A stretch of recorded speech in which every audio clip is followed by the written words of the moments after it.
नमो अरिहंताणं नमो सिद्धाणं नमो आयरीयाणं नमो उवज्झायाणं नमो लोय सव्यसाहूनम् एष सुरासुरमणुसिं वन्दितं धोदघायिकममलं प्रणमामि वड्डमाणं तित्थं धम्मस्य कर्तारम्।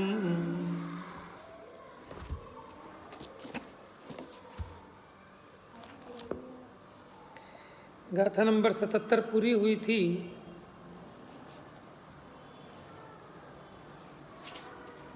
जिसमें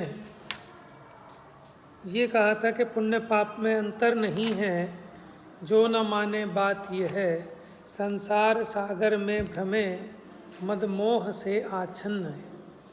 वो दर्शन मोह है। अब आइए गाथा नंबर 78। तो इस प्रकार तो आपके पास नहीं है, उठ के लो फटाफट वहाँ से जल्दी, आगे आगे आगे। यस, निकाल लो 2 ग्रंथ, 2 निकालो। Very good.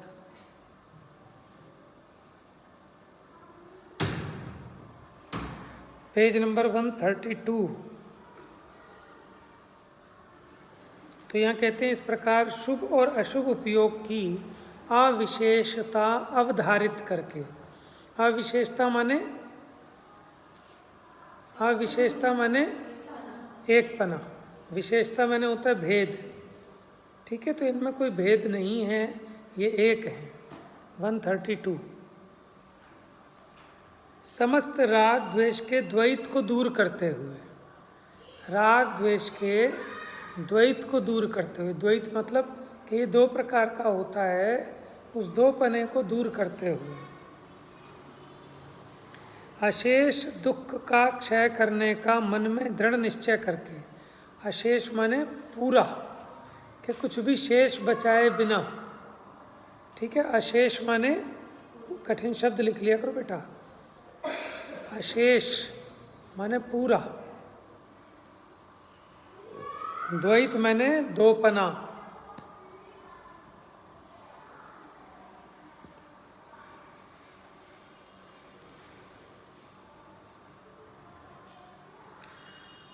अशेष दुख का क्षय करने का मन में दृढ़ निश्चय करके शुद्धोपयोग में निवास करता है, माने शुद्धोपयोग को अंगीकार करता है। पढ़ेगा था गाथा नंबर 78। देखो किताब में, एवं विदिदत्थो जो दव्वे सुनराग में दिदो संवा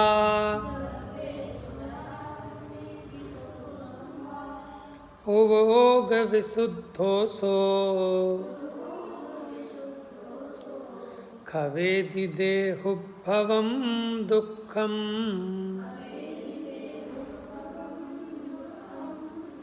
देखो अब यहाँ कहते हैं, एवं विदित अथो, अथो माने अर्थ, विदित माने जानकर।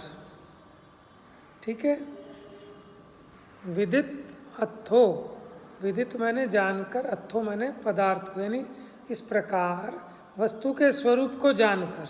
जो पिछली गाथा में बताया, क्या स्वरूप बताया पिछली गाथा में? 77 में क्या बताया वस्तु का स्वरूप? कि पुण्य पाप दोनों अलग अलग नहीं है, एक ही है।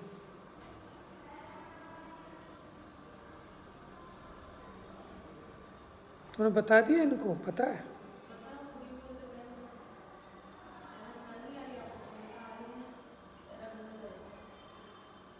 कौन करेगा इसको?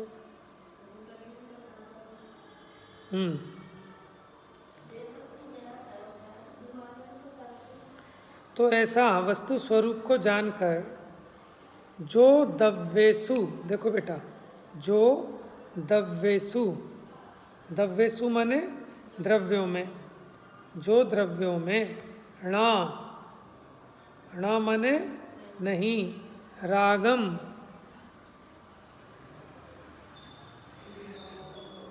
रागमेदि दोषम वा, माने जो ऐसा जानकर, वस्तु स्वरूप को जानकर, जो द्रव्यों में राग और द्वेष को न, आगे देखते हैं, ओग विशुद्धो सो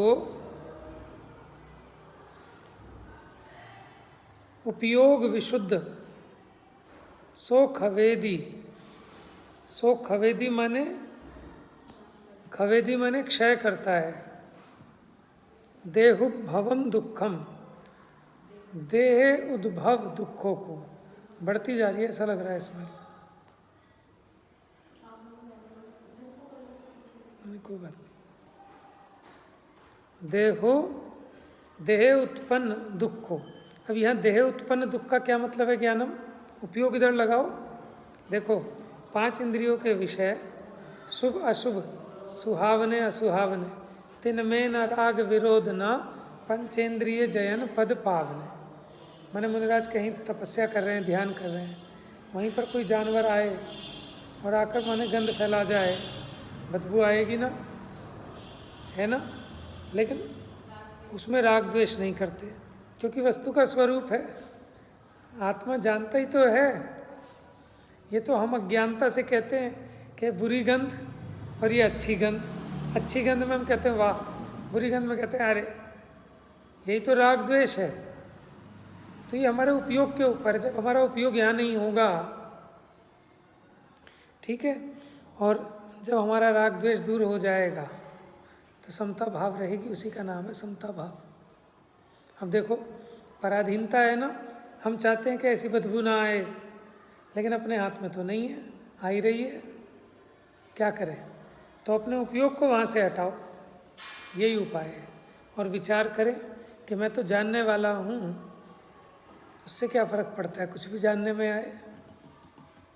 चलिए, तो क्या कहते हैं, इस प्रकार वस्तु स्वरूप को जानकर जो द्रव्येषु न रागमेदि दोषम वा, जो द्रव्यों के प्रति न राग करता न द्वेष करता, वो कौन है? उपयोग विशुद्धोसु, वो है उपयोग विशुद्ध, उसका नाम है शुद्ध उपयोग वाला। शुद्ध उपयोग किसका कहेंगे? कि जो राग और द्वेष से रहित उपयोग, उसका नाम है शुद्धोपयोग। लिखो बेटा, शुद्धोपयोग बराबर राग द्वेष से रहित उपयोग, उसको कहते हैं। कितनी आसान सी बात है, शुद्धोपयोग।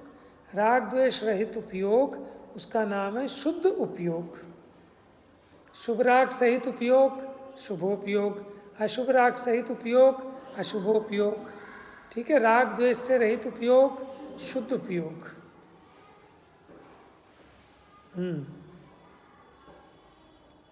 तो इस प्रकार वस्तु के स्वरूप को जानकर, क्योंकि पहले क्या करता था कि पुण्य के फल में राग करता था, पाप के फल में द्वेष करता था।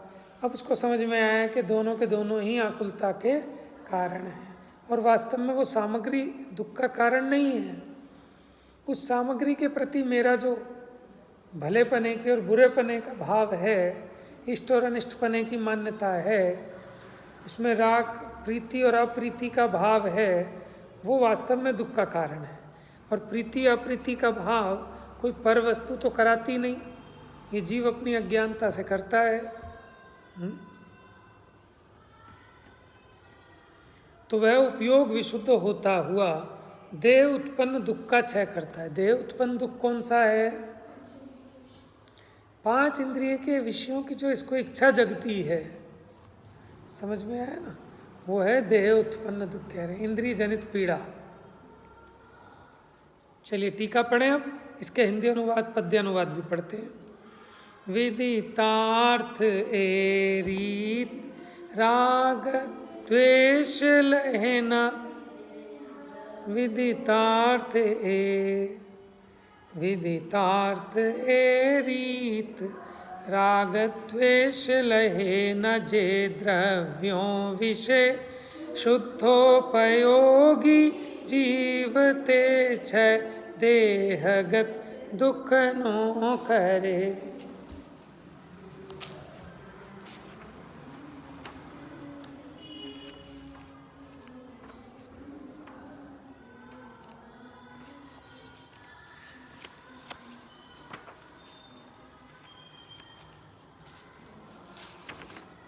तो 76 नंबर गाथा भी बड़ी इंपॉर्टेंट थी।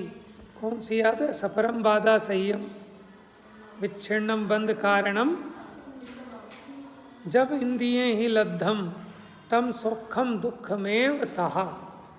फिर नहीं मन नदी जो एवं नथि विशेषोत्ति पुण्य पावाणम हिंडदि घोरम अपारम संसारम मोह संचन्नो। 77 नंबर भी बड़ी इंपॉर्टेंट थी। ठीक है, अब अपनी क्या चल रही है? 78 नंबर। देखो डॉक्टर साहब का जो पद्यानुवाद है, भावानुवाद कहते थे वो उसको। विदितार्थ जन पर द्रव्य में जो राग द्वेष नहीं करे शुद्धोपयोगी जीव वे तन जनित दुख को क्षय करे।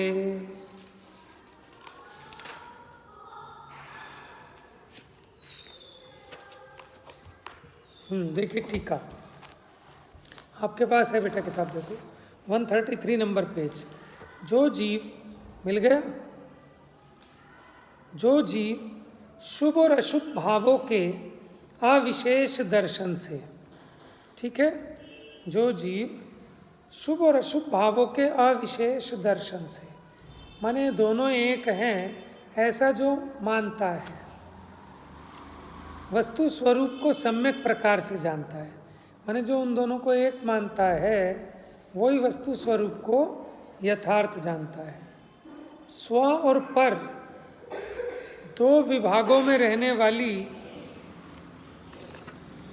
समस्त पर्यायों सहित समस्त द्रव्यों के प्रति राग और द्वेष को निरवशेष रूप से छोड़ता है। निरवशेष माने निरअवशेष, माने बिना कुछ बचाए पूरी तरह से राग और द्वेष को छोड़ता है।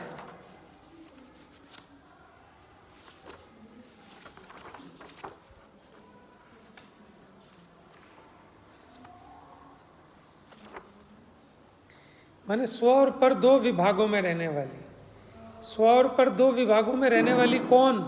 देख के बताओ। स्व और पर दो विभागों में रहने वाली समस्त पर्याय, एक तो अपनी और एक पर की, और समस्त द्रव्यों के प्रति राग और द्वेष को निरवशेष रूप से छोड़ता है, ना तो अपने में और ना पर द्रव्यों और उनकी पर्यायों के प्रति राग द्वेष करता। 133 पेज नंबर 133 टीका। वह जीव एकांत से माने नियम से उपयोग विशुद्ध होने से, वो कैसा हुआ? उसका उपयोग विशुद्ध हुआ, यानी वो शुद्धोपयोगी है।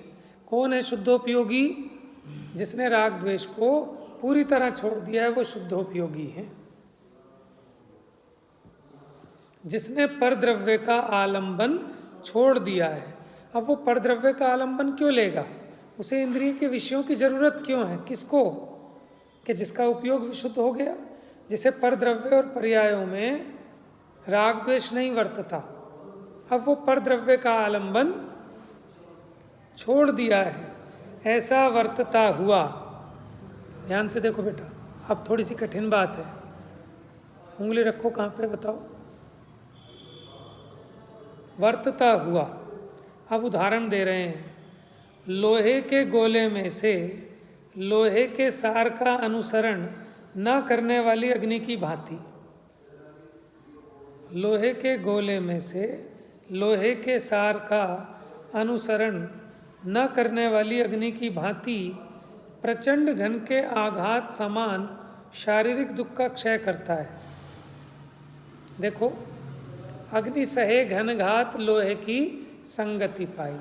अगर वो अग्नि लोहे की संगति करती है तो लोहा पिटता है ना, कुम्हार पीटता है उसको, गर्म करता है लोहे को। तो वो अग्नि ने लोहे का संग किया तो वो अग्नि भी पिटती है। नहीं तो किसी की मजाल थी उस अग्नि को पीट सके? क्यों भाई, अग्नि को हथौड़े से पीट सकते हो? नहीं पीट सकते। लेकिन उस अग्नि ने लोहे का संग किया तो लोहा पिटता है ना, तो उसमें अग्नि भी पिट रही है। लेकिन जिस अग्नि ने लोहे का संग नहीं किया तो वो अग्नि पिट नहीं सकती। उसी प्रकार देखो आगे, शारीरिक दुख का क्षय करता है, माने उसे तन संबंधी दुख नहीं होता। किसको? कि जो पर का अवलंबन नहीं लेता। कि कौन नहीं लेता पर का अवलंबन? कौन नहीं लेता? जिसका उपयोग विशुद्ध हो गया, माने राग द्वेष से रहित हो गया। समझ में आया? जिसको अपनी और पर की पर्यायों में, ठीक है, राग द्वेष नहीं है, उसका उपयोग कैसा हो गया? शुद्ध हो गया। वो है शुद्ध उपयोग। बात समझ में आ रही? आचार्य देव यहाँ लिख रहे हैं, क्योंकि अगर राग द्वेष है तो उपयोग शुद्ध नहीं है। देखो और गहरी बात बताऊं आपको कि दर्शन मोह चला गया तो उपयोग शुद्ध है कि नहीं? कि अगर आप किंचित कहो तो चलेगा, लेकिन अभी राग द्वेष तो हो रहे हैं ना। राग द्वेष करने की रुचि नहीं है, लेकिन राग द्वेष तो हो रहे हैं, तो उपयोग शुभ रूप होगा अशुभ रूप होगा। समझ में? शुद्धोपयोग कब कहलाएगा? कि जब निरवशेष रूप से राग द्वेष को छोड़ता है। निरवशेष स्पेशली लिख दिया, ये नहीं कि थोड़े अनंतानुबंधी वाले छोड़ता है। तो निरवशेष रूप से कोई भी राग द्वेष का कण भी ना बचे, तो वो उपयोग विशुद्ध होता हुआ पर द्रव्य का आलंबन छोड़ दिया होने से अब तन संबंधी दुखों को वो नहीं पाता। माने इंद्रिय पीड़ा अब उसे परेशान नहीं करती। तो इंद्रियों की पीड़ा से पीड़ित कौन होता था? कि जो पर द्रव्यों में राग द्वेष किया करता था। अब जिसको पर द्रव्य पर्याय में राग द्वेष नहीं रहा तो वो पीड़ित कैसे होगा? देखो वो एक भजन है ना, अब हम अमर भय ना मरेंगे। क्यों नहीं मरोगे भाई? क्या है? तन कारण मिथ्यात्व दियो तज, क्यों करि देह धरेंगे। अब हम अमर भय नाम। उसमें एक लाइन और है, उपजे मरे काल ते प्राणी, काल हरेंगे। अब हम अमर भय ना मरेंगे। और था ना कि भाई साहब मरण कहते किसको हैं? कि तन का आत्मा से भिन्न होना, इसका नाम मरण था। ठीक है। अभी तन क्यों मिलता था? कि मिथ्यात्व के कारण। मिथ्यात्व में सब ले लेना, मिथ्या दर्शन, मिथ्या ज्ञान, मिथ्या चारित्र। समझ में है? जहाँ जैसा प्रकरण हो वैसा अर्थ निकालना। कहीं पर मिथ्यात्व कहकर खाली मिथ्या दर्शन को पकड़ते हैं, कहीं पर मिथ्यात्व कहकर मिथ्या दर्शन, मिथ्या ज्ञान, मिथ्या चारित्र तीनों को पकड़ लेते हैं। तो शरीर क्यों मिलता था? मिथ्या दर्शन ज्ञान चारित्र के कारण। अब हमने तन का कारण था मिथ्यात्व, तो मिथ्यात्व छोड़ दिया तो तन क्यों होगा? और जब तन ही नहीं होगा तो फिर मरण क्यों होगा? अब हम अमर भय। तो ऐसे ही ये जो परद्रव्य में राग द्वेष थे, इससे उपयोग अशुद्ध होता था, तो परद्रव्य का आलंबन लेता था। परद्रव्य का आलंबन लेता था, इंद्रियों की पीड़ा से पीड़ित होता था, तृष्णा उपस्थित थी, इंद्रिय संबंधी दुख को प्राप्त करता था। लेकिन अब जिसका राग द्वेष नष्ट हो गया पूरी तरह, उपयोग शुद्ध हो गया, अब वो परद्रव्य का आलंबन नहीं लेता, इसलिए शारीरिक दुख से भी पीड़ित नहीं होता। कैसे? कि लोहे का संग ना करने वाले अग्नि की भांति जैसे जो अग्नि लोहे का संग नहीं करती उस पर घन के प्रहार नहीं पड़ते, लेकिन जो अग्नि लोहे का संग करती है वो पिटती है। उसी प्रकार ये आत्मा तन संबंधी दुख को पाता था। क्यों? राग द्वेष के कारण। अब इसने राग द्वेष का अभाव कर दिया, इसलिए अब ये इंद्रिय संबंधी पीड़ा से दुखी नहीं होता, उसको पीड़ा ही नहीं होती वो वाली। जैसे अग्नि लोहे के तप्त गोले में से लोहे के सत्व को धारण नहीं करती, इसलिए अग्नि पर प्रचंड घन के प्रहार नहीं होते, उसी प्रकार पर द्रव्य का आलंबन न करने वाले आत्मा को, जिसने पर द्रव्य का आलंबन नहीं किया, ऐसे उस आत्मा को शारीरिक दुख का वेदन नहीं होता। इसलिए यही एक शुद्धोपयोग मेरी शरण है। कितनी शरण होती है बेटा? कौन कौन सी बताओ? 4 बताओ ना पहले। चत्तारी शरणम पवज्जामी। कौन कौन है 4 शरण? जल्दी बताओ। अरिहंत भगवान की शरण में, सिद्ध भगवान की शरण में, साधु की शरण में और केवली भगवान द्वारा बताए गए वीतरागी धर्म की शरण में। तो जो चौथा नंबर है ना, वीतरागी धर्म, इसी का नाम है शुद्धोपयोग।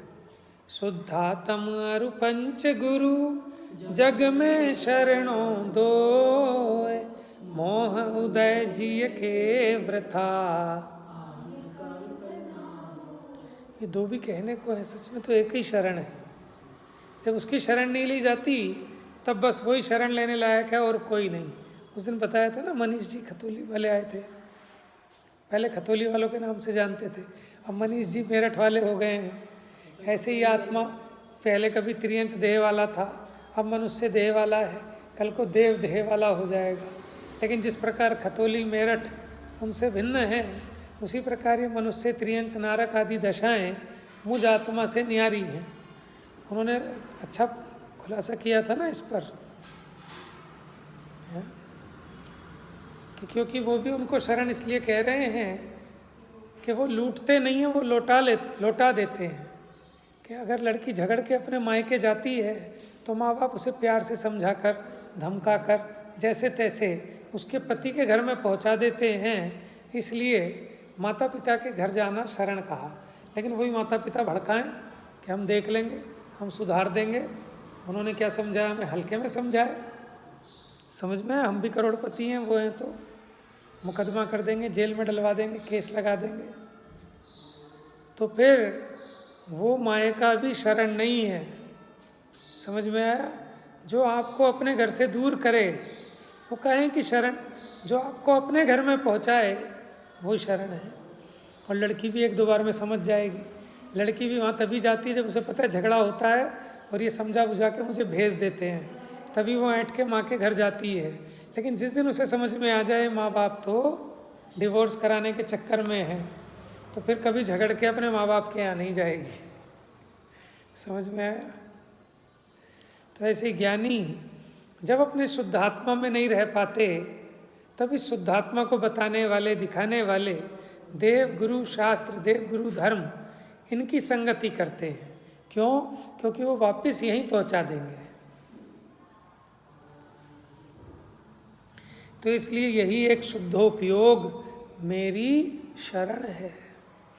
बात समझ में आ रही है आपको? इसमें कोई डाउट तो नहीं है कि शुद्धोपयोग किसे कहते हैं? क्यों जी? राग द्वेष से रहित जो उपयोग है उसका नाम शुद्धोपयोग है। सिंपल सी बात है, बच्चा भी बता देगा। क्यों बच्चे? अशुद्धता किससे आती है उपयोग में? ये मोह राग द्वेष से अशुद्धता होती है उपयोग की। और मोह राग द्वेष का अभाव होने पर उपयोग शुद्ध होता है। अब अगर गुणस्थानों की परिपाटी में पूछें तो आप बता सकते हैं कौन से गुणस्थान में उपयोग विशुद्ध कहलाएगा? नहीं, देखो यहाँ लिखा कि स्व और पर 2 विभागों में रहने वाली समस्त पर्यायों सहित समस्त द्रव्यों के प्रति राग और द्वेष को निरवशेष रूप से छोड़ता है। मुनिराज ने तो 3 कसाई चौकड़ी का अभाव किया, अभी 1 कसाई चौकड़ी तो बैठी है। और यहाँ कह रहे निरवशेष रूप से। निरवशेष माने जड़ मूल से, पूरी तरह से, हैं? राग द्वेष को छोड़ता है, वह जीव उपयोग विशुद्ध होने से, कह देते हैं छठे सातवें में भी, क्योंकि उसी मार्ग पर चले और होएगा ही, 19% तो हो गया, इस अपेक्षा कह देते हैं।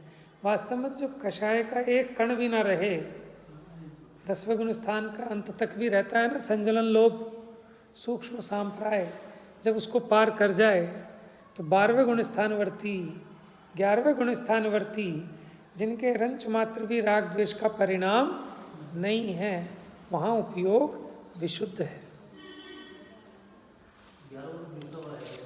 भले हो, जब गिरे तब गिरे, जितनी देर है उतनी देर तो उपशांत है ना, बिल्कुल। मोह, दर्शन मोह भी, चारित्र मोह भी बिल्कुल उपशांत है, परिणाम निर्मल है। नहीं, जितनी देर टिके उतनी देर से ही, अंतर्मूर्त है ना, अंतर्मूर्त काल है उसका, तो उतने अंतर्मूर्त काल। वीतरागता में कोई अंतर नहीं है। 11वें गुण स्थानवर्ती मुनिराज की वीतरागता और 12वें गुण स्थानवर्ती वीतराग मुनिराज की वीतरागता, कोई फर्क नहीं है। बस क्या है कि ये अंतर्मूर्ति ठहरेंगे, उसके बाद नियम से नीचे जाना होगा, वो नीचे नहीं आएंगे, लेकिन वो अंतर्मूर्त काल तो उतना ही रहा। तो इसलिए यही एक शुद्धोपयोग मेरी शरण है, क्योंकि अधिकार चल रहा था शुभ परिणाम अधिकार। तो कोई सोचे कि साहब यहाँ बताएंगे कि शुभ परिणाम करो, कि नहीं, यहाँ तो बताया भैया शुभ परिणाम का विचार करते हैं, और वस्तु स्वरूप से जब विचार करते हैं तो रिजल्ट ये निकल के आया कि शुभ परिणाम भी सुख का कारण नहीं है, ये भी आकुलता को उपजाने वाला है, ये भी आत्मा का तिरस्कारी भाव है, ये भी आश्रव है ना, इसलिए असुचि है, विपरीत है, दुख रूप है, दुख का कारण है, इसलिए हे है। जिस प्रकार अशुभ भाव हे है, उसी प्रकार ये शुभ भाव भी हे है, आकुलता का कारण है। ऐसा जो वस्तु स्वरूप से जानते हैं,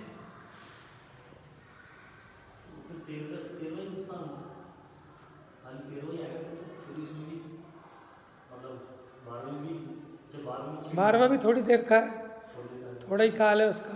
13वें में रहना बन सकता है, कुछ कम 1 कोटि पूर्व तक, 8 वर्ष कुछ अंतर मुहूर्त कम 1 कोटि पूर्व तक 13वें गुण स्थान में रह सकते हैं उत्कृष्ट।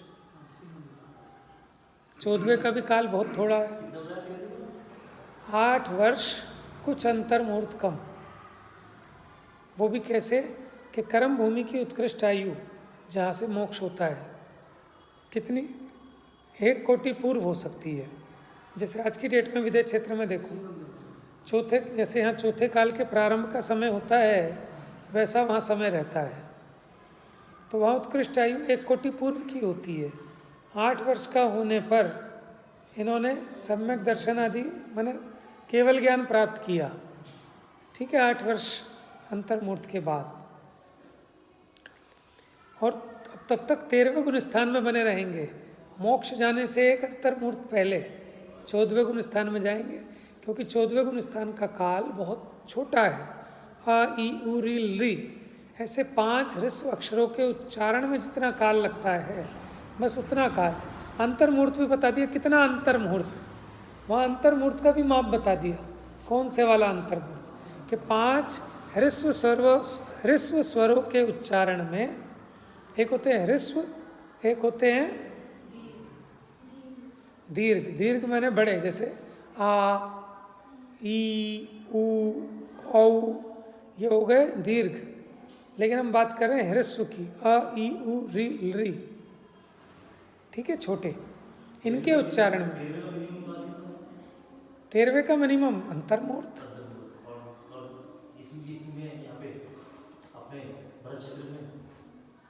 उतना ही वही होगा, मैक्सिमम होगा 8 वर्ष कुछ अंतर्मूर्त कम 1 कोटि पूर्व। अगर उत्कृष्ट आयु पकड़ो 1 कोटि पूर्व की, आप खाली तीर्थंकर की अपेक्षा मत देखो ना। आदिनाथ भगवान की 84 लाख पूर्व थी, है ना। आदिनाथ भगवान से पहले भी तो मोक्ष गए ना। कौन गए? बाहुबली जी भी गए, और बाहुबली की तो कम थी, क्योंकि उनके पिताजी बैठे हैं, वो चले गए, उनकी तो कम थी। अनंत वीर्य कौन थे? वो भी उनके पोते थे, तो उनकी भी कम थी। लेकिन जो मैक्सिमम है वो 1 कोटि पूर्व की आयु हो सकती है, ठीक है ना। इस बार भले ही ना हुई हो, लेकिन उनके पश्चात जो हुए होंगे उनकी 1 कोटि पूर्व हो भी सकती है, नहीं भी हो सकती, लेकिन वो सब जगह का है नियम, ऐसा उत्कृष्ट है। तो इसलिए यही एक शुद्धोपयोग मेरी शरण है। अशुभ वो तो मेरी शरण है ही नहीं, शुभ परिणाम भी शरण लेने लायक यहाँ ये सिद्ध कर दिया। कौन सा परिणाम शरण लेने लायक है? कि एक शुद्धोपयोग मेरी शरण है। शरण का मतलब यहाँ क्या है? कि मुझे एक शुद्धोपयोग में निवास करना रुचता है, वो दशा ही उपादेय भूत है।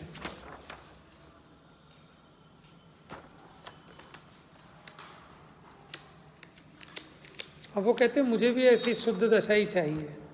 क्यों?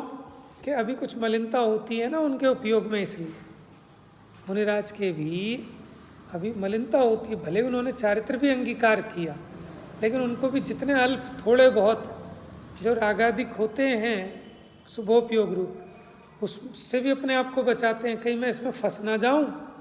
ये वो कुट्टनी हथनी ने जैसे जाल बिछाया था, ऐसे इस शुभ भाव ने जाल बिछाया, तो इसमें फंसना नहीं है। इसी का नाम है मोह पर विजय प्राप्त करना। और यहाँ मोह पर विजय प्राप्त करने से मतलब क्या है, इसको थोड़ा गहराई से देखेंगे, क्योंकि हम एकांत से ऐसा समझते हैं। देखो ये जो गाथा है ना, गाथा में ये नहीं लिखा कि उसका दर्शन मोह क्षय को प्राप्त होगा। कह रहे मुनिराज का दर्शन मोह तो पहले ही नष्ट हो चुका है। यहाँ तो मुझे ऐसा लग रहा है कि मानो चारित्र मोह के नाश की बात है। समझ में है? भले ही वो हम घटित कर लें उस तरह से कि जो अनंतों को जानता है उसका द्रग मोह क्षय करे। अब देखो इसका अनुवाद,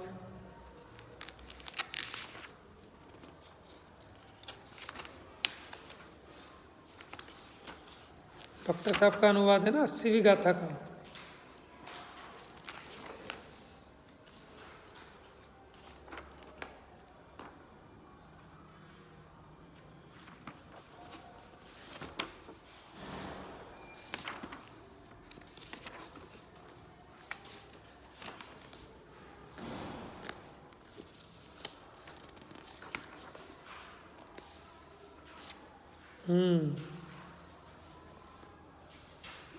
अब देखो 80 नंबर की गाथा एक बार सैंपल दिखा दूं। देखो गाथा में क्या लिखा है, मिल गई 80 नंबर गाथा, 1 मिनट देख लो। नहीं, वो तो अलग गाथा है। 172 नंबर की गाथा है जो 5 परमागमों में है। आरस अरुवम गंधम अवत्तम चेदना गुणमसद्धम। हाँ नहीं, सिर्फ प्रवचन सार की 80वीं गाथा है। देखो, जो जान दी अरहंतम, ठीक है, सिंपल सा है कि जो जानता है अरहंत को। दव्वत गुणत्व पज्जयते ही, माने द्रव्यपने गुणपने और पर्यायपने। सो जान दी अपाणम, वह स्वयं को जानता है। और मोह खलु जादि तत्सलयम, उसका मोह नियम से लयम क्षय को प्राप्त हो जाता है। अब यहाँ क्या लिखा है, उसका मोह। पद्यानुवाद देखो इसका नीचे। जे जान तो अरहंत ने गुण द्रव्य ने पर्यायपणे, ते जीव जाने आत्मने तसु मोह पामे लय करे। अच्छा, इसमें तो ठीक है, समझ में आ गया। ये पूरा पद्य अनुवाद है। अब डॉक्टर साहब का देखो। द्रव्य गुण पर्याय से जो जानते अरहंत को, वे जानते निज आत्मा, द्रग मोह उनका नाश हो। अब डॉक्टर साहब ने यहाँ लिख दिया द्रग मोह उनका नाश हो। क्यों, तुम्हारे में क्या लिखा है?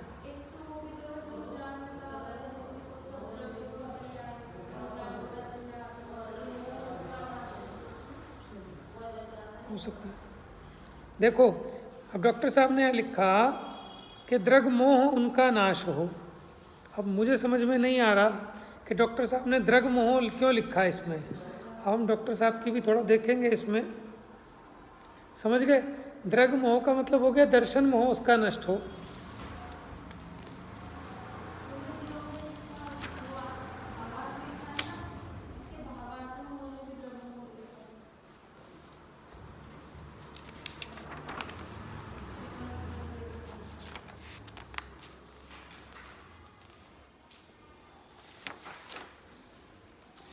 अब जब गाथा पढ़ेंगे ना तब देखेंगे इसमें, मतलब ये सब चीज़ें समझने वाली है।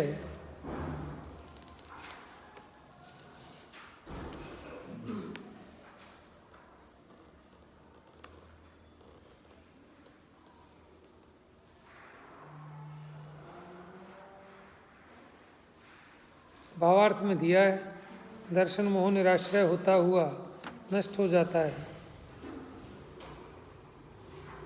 लेकिन चर्चा तो अभी ये चारित्र मोह के जीतने की चल रही थी। चलो, क्योंकि अभी हमारी 77 नंबर की गाथा चली थी, तो यहाँ जीव को ये भेद विज्ञान कराया कि शुभ परिणाम और अशुभ परिणाम इनमें कोई अंतर नहीं है। ऐसा समझाकर ऐसा समझ में आ गया, इसका नाम है दर्शन मोह दूर हो गया जीव का। अब जब दोनों समान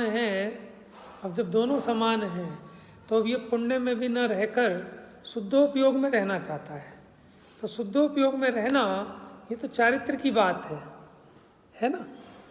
तो इसकी अब विशेष चर्चा जब गाथा पढ़ेंगे तब देखेंगे, इन पॉइंट्स पे भी विचार करेंगे कि क्यों टीका में तो नहीं लिखा दर्शन मोह क्षय को प्राप्त होता है, और जो वो कह रहे हैं कि मैंने मोह की सेना को जीतने का उपाय कर लिया है, यानी मोह रूपी राजा का तो पहले ही जीत लिया है।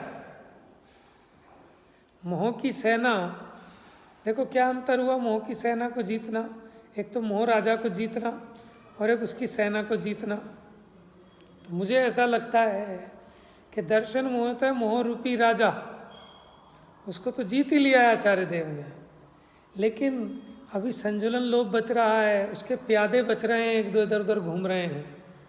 तो वो कहते हैं मैंने इसकी जो मोह की सेना है उसको भी जीतने का उपाय प्राप्त कर लिया है। समझ में? तो ऐसे अनेक बिंदुओं से हम विचार करेंगे।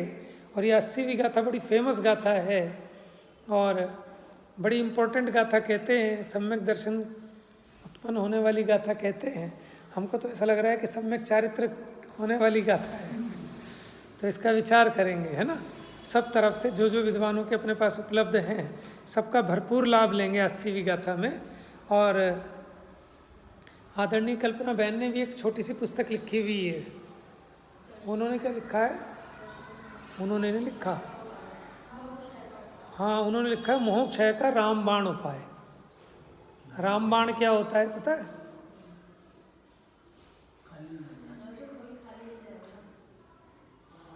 रामबाण कि इससे काम होएगा ही होएगा, तो रामबाण औषधि कहते हैं। और ये तो मुहावरे में यूज़ होने लगा रामबाण। ठीक है, तो अच्छा है 80वीं गाथा आएगी, लेकिन ये 80वीं गाथा उसी को अच्छे से समझ में आएगी जिसने 79 गाथाओं का सार रहस्य समझाया थोड़ा, कि यहाँ तक पहुँचे क्यों। देखो इसीलिए किसी भी गाथा का ठीक अर्थ तभी निकलता है कि जब हम क्रम से उसके प्रकरण को समझते हुए चलें।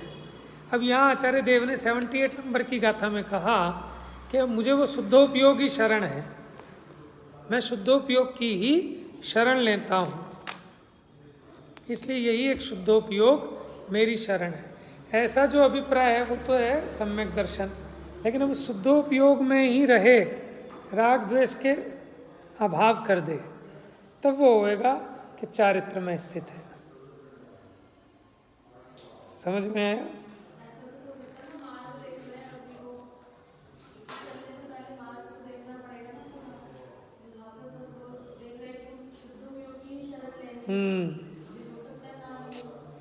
तो सारे एंगल से देखेंगे इसको, है ना। जा वाणी के ज्ञान से सूझे लोकालोक, सो वाणी मस्तक नमो।